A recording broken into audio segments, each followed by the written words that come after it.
In this video, I'm going to show you how to trade futures on ThinkorSwim.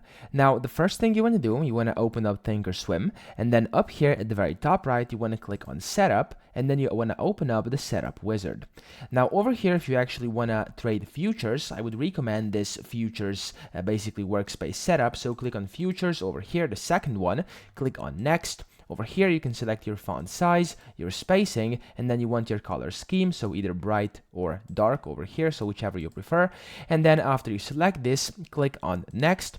And then here you can just get started by, of course, you can watch some tutorials or click on Get Started.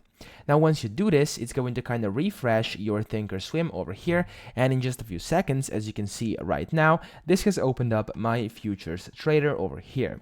Now, you can see there's going to be a bunch of different things on here on your screen, but it's very convenient because you can just see there's the buy and the sell button, and then you have some graphs you can analyze, you can zoom in, you can zoom out, you can see pretty much whatever you want over here. And yeah, this is now the setup for trading futures, so that's pretty much it. I hope this video helped you out. If it did, please subscribe to the channel and help me out as well.